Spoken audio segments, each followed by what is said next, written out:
Finalmente o Ryuma Sukuna conseguiu expandir o seu santuário malevolente. Sorte dele que foi antes do Itadori expandir o domínio dele, ou seja, o santuário benevolente. Porém, durante essa expansão, o Yuji acabou perdendo uma de suas pernas e eu vou explicar aqui como carambas ele vai poder recuperar. Fora isso, foi nos revelado que o Itadori é sim nível de grau especial. Mas calma que eu vou explicar pra vocês tudo o que aconteceu nesse último capítulo de Jujutsu Kaisen, o 258. Então já dá um like aí e inclusive se inscreve no canal quem não é inscrito, que é bastante importante. E quando terminar de assistir o vídeo, simplesmente comenta alguma coisa aí embaixo que você achou e etc. Mas enfim, começando aqui do começo, obviamente, é nos explicado aqui que anteriormente, ao entrar em seu estado de desperto, causado pelo acerto de 2 raios negros, o Gojo Satoru criou circuitos singulares para a técnica reversa. Ele recuperou a emissão da técnica reversa que havia perdido ao distribuir suas operações e responsabilidades para regiões cerebrais em comum. Da mesma maneira, Ryuma Sukuna, o rei das maldições, restaurou todos os seus braços e destruiu os feiticeiros do colégio. Porém, o Itadori conseguiu aqui a proeza de simplesmente atingir 7 raios negros simplesmente na fronteira das almas entre o Fushiguro Megumi e o Ryuma Sukuna. Isso fez com que o Ryuma Sukuna tenha perdido a oportunidade de restaurar sua técnica reversa. Porém, entre as faíscas noturnas, o domínio do rei retorna ao comando do seu soberano. Então ele foi capaz aqui de finalmente expandir o seu domínio, devido a ele também ter utilizado os raios negros, fazendo com que ele recuperasse essa habilidade novamente. E então é cortado aqui para o passado, mostrando finalmente como é que o Itadori e todos os outros simplesmente evoluíram de uma forma absurda. O Hakari começa falando aqui: nesta luta, técnica reversa e medidas contra domínio vão ser essenciais. Daí a Maki fala que não pra mim. Daí ele, bom, eu não tô falando de você, já que tecnicamente falando a Maki não tem por que se preocupar com isso. Então o Shoso ele interrompe falando aqui que basicamente tanto ele quanto o Yuji consegue se virar mais facilmente com a técnica reversa. E inclusive ele faz aqui uma pergunta bastante interessante para os demais,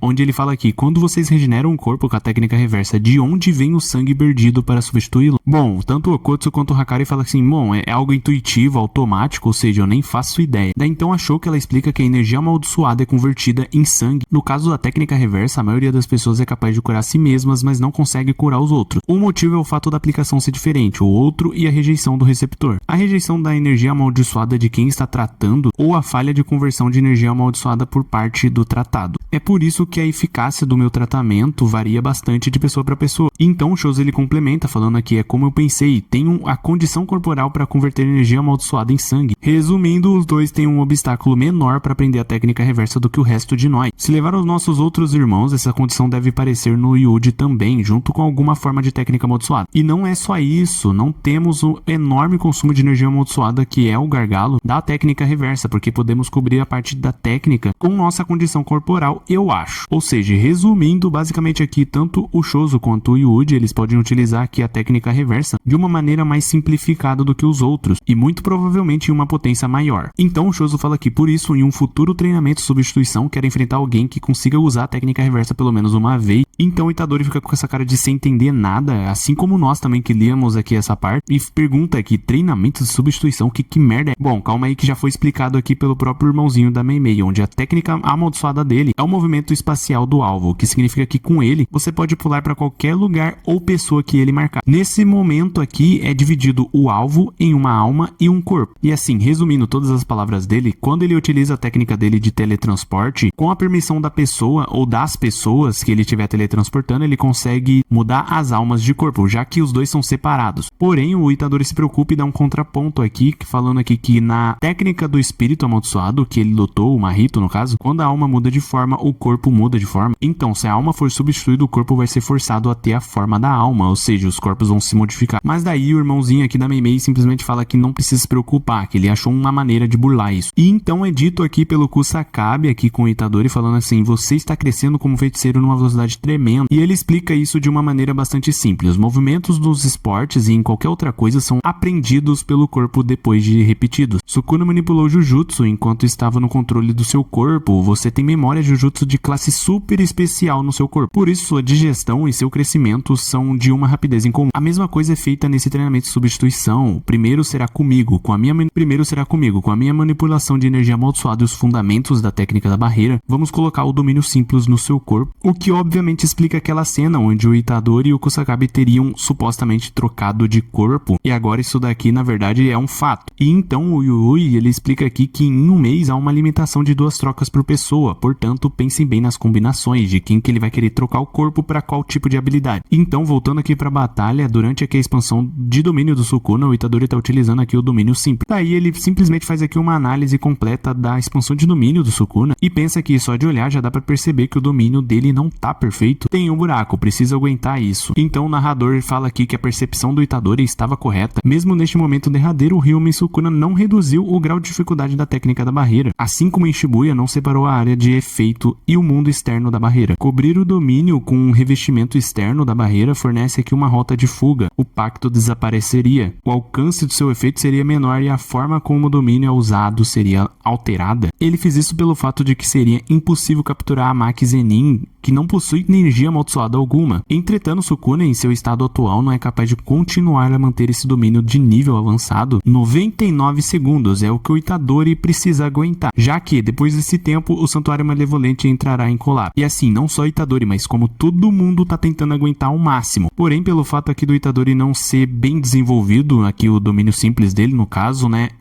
acaba quebrando e atingindo ele em diversos pontos. Então ele cai e dá pra ver aqui que uma das suas pernas foi arrancada, no caso aqui um dos seus pés, né. Ele logo se levanta e pensa que os golpes cortantes pararam. Eu aguentei. Eu no lugar dele não ia comemorar muito, até porque, bom, o estado dele tá bem deplorável. Então o capítulo se encerra mostrando aqui o Sukuna conjurando aqui uma técnica Jujutsu, que aparentemente falando, seria aquela técnica de fogo que ele utilizou contra o jogo. Mas enfim, agora vamos falar sobre uma coisa ainda mais importante do que todo esse capítulo, que por mais aqui que eu considere aqui um capítulo relativamente falando bom, aceitável, ele tá repleto de informações aqui bastante interessantes. E uma das principais, obviamente, é de que o Itadori, teoricamente, é de classe super especial. Você deve estar falando, pô, Dani, mas ele falou aqui que na verdade ele tem memórias de Jujutsu de classe super especial no corpo gravados aqui no caso, né? Como se fosse aqui meio que reflexos, ou melhor dizendo, uma praticidade em realizar esses Jujutsus. Sim, isso é verdade, mas o que eu quero que você entenda é que se por acaso esses Jujutsus estão meio que gravados no corpo do Itadori, assim como reflexos, entre aspas, basta ele achar alguma maneira de despertá-los. Por exemplo, colocando aquele numa situação tão complicada quanto aquele tá, ou seja, enfrentando aqui simplesmente o Sukuna, ou seja, um cara bem, né, bem fraco, levando ele ao limite, em algum momento ele vai conseguir utilizar por reflexo, pelo corpo dele ter gravado esses Jujutsus. Um exemplo bastante bem óbvio, ele tá vendo simplesmente o Sukuna